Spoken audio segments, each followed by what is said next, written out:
One of the things I find slightly amusing about adulthood is how often we underestimate children, particularly when it comes to books. Adults will spend hours discussing literature. We'll analyze themes and symbolism and emotional resonance and psychological complexity. Then we'll hand a child a story and call it entertainment, as though the child is doing something fundamentally different. I've never really believed that.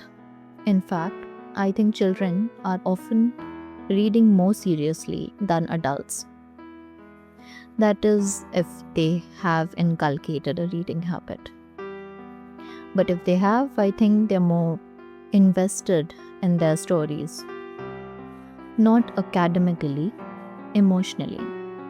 Because for a child, books are frequently among the first places they encounter experiences they haven't lived through yet. The first fear, the first loss, the first experience of being left out, the first experience of courage, the first understanding that other people have inner lives as complicated as their own. Children's literature is often the earliest form of emotional education we receive.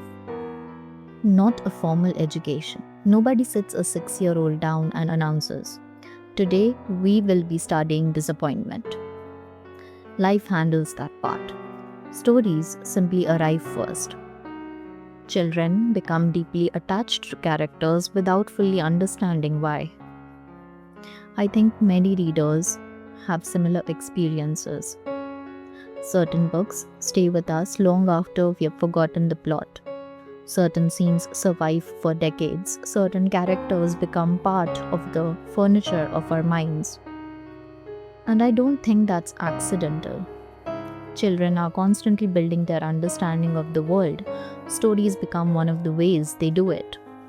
Through stories, children learn that fear can be survived, that mistakes can be repaired, that friendship can be complicated, that grief exists, that unfairness exists, that courage does not always look heroic.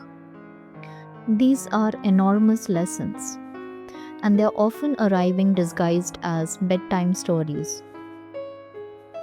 One of the things bibliotherapy pays attention to is how literature helps people rehearse emotional experiences safely.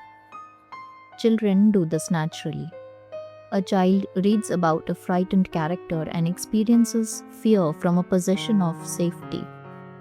They read about loss before they encounter certain losses themselves.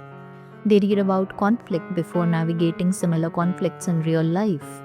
Stories become practice, not for events, for emotions.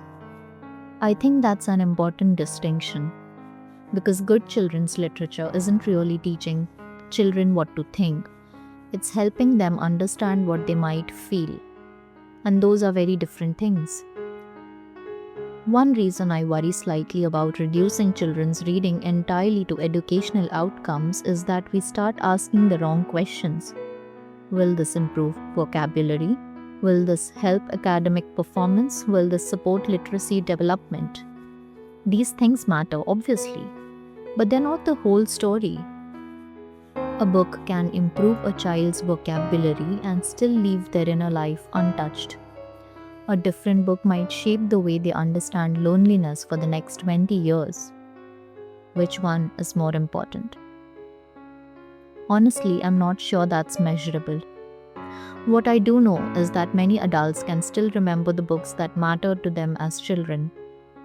Not necessarily the books they were supposed to read, the books they loved, the books they carried everywhere, the books they asked to hear again and again, books they read under the blankets with a flashlight, the books they kept between the pages of an academic book and pretended to study. Those books often become emotional landmarks, part of the architecture of a person's inner world. And this is why the question of what children read matters so much. Not because every book must teach a lesson, please no, Children deserve fun, children deserve nonsense, children deserve dragons and mysteries and talking animals and wildly improbable adventures.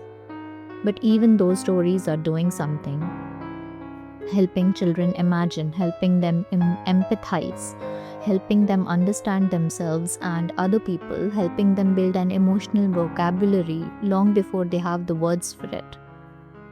In many ways, this is bibliotherapy before anyone knows the word bibliotherapy. A child finding comfort in a story, a child recognizing themselves in character, a child returning to the same book repeatedly because something inside it feels important. That's a relationship, and that's the beginning. And honestly, I think many adult readers are still doing exactly the same thing. The books are different, the needs are different, but the mechanism remains surprisingly familiar. The next time someone tells you children's books are just stories, I think it's worth remembering how much of ourselves was built by stories in the first place.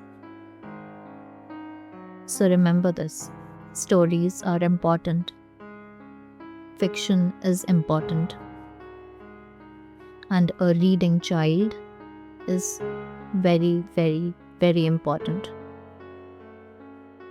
If you want to read a little more on the books about children, books for children, or why stories matter for children, there's something coming up on my Patreon very soon. If you want, you can subscribe. The link is in the description box below.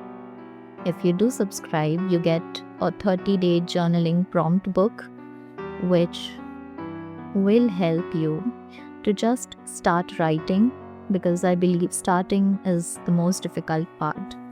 It's a very beginner-friendly book for writers and non-writers, and every Patreon who joins helps me in continuing the work that I'm trying to build here. So thank you for that. I'll come back tomorrow. I hope you do too.